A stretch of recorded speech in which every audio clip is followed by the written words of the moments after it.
Now to the latest on safety concerns leading up to the election. Law enforcement agencies have been warned of a potential terror attack that could be set for Monday. Sources tell CBS News U.S. intelligence agencies learned of a possible plot aimed at New York, Texas, and Virginia. And this morning, there is growing concern about cyber attacks that could come as Americans are on their way to vote. Jeff Pegues joins us now from our Washington bureau with more. Jeff, good morning. Good morning. Heading into Election Day, expect to see tighter security. Law enforcement officials are investigating the threat and ramping up police presence out of an abundance of caution. The New York City Police Department has ramped up security ahead of this weekend's marathon. And now, with the new threat from al-Qaeda, officials are asking the public to remain vigilant. Law enforcement sources say the information came from a tip and mentions possible attacks in New York, Texas, and Virginia.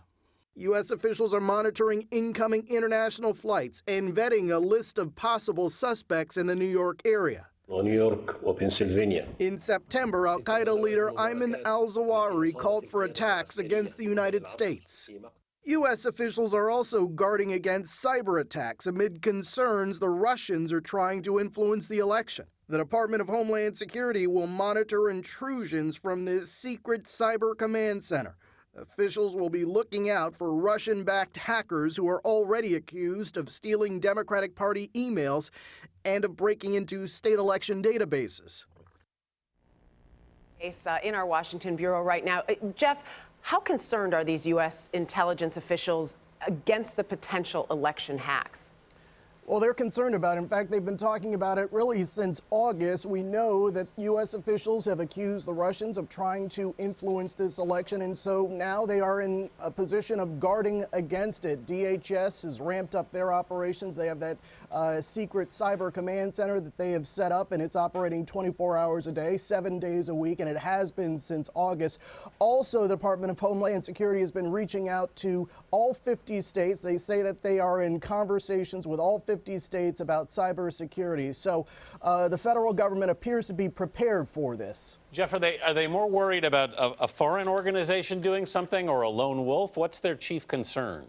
Well, right now, the chief concern is Russia, because there is a playbook that the Russians have followed in the past, and U.S. law enforcement officials and intelligence officials are well aware of that. In fact, in 2015, the Ukrainian power grid was shut down, affecting 225,000 people. U.S. officials and the Department of Homeland Security helped get that power grid back up and running, and the Ukrainians blame the Russians for that. So the U.S. government is intimately familiar with the Russian playbook and what the Russians may try to do, and so that's what they're guarding against now.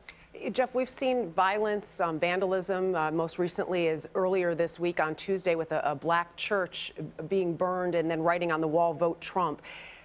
Is there a concern that this may escalate in the next couple days leading up to the election and then possibly after as well? Well, as you all mentioned at the top of the broadcast, this has been a long and bitter campaign, and the officials have been seeing the tone of the debate and some of the reaction on Twitter and some threats, frankly, that have gone out on Twitter and other forms of social media. And so what they're trying to do is sort through that, trying to figure out what's just talk and what is a credible threat. But in the meantime, they are ramping up security. They are preparing for worst-case scenarios. That doesn't mean that they are expecting something to happen, but they're just guarding against it. So how do they guard against it, Jeff? Is it just a monitoring situation? It's a monitoring situation. They've been especially concerned about the days leading up to the election, as well as the immediate hours after the election is concluded and the days following that. So they are monitoring social media. They are ramping up joint terrorism task forces across the country, and there are more than 100 of those. So they are increasing law enforcement presence. That said, they are also telling people, go about your business, but if you see something, say something. All right, Jeff Pegues in our Washington bureau. Jeff, thank you.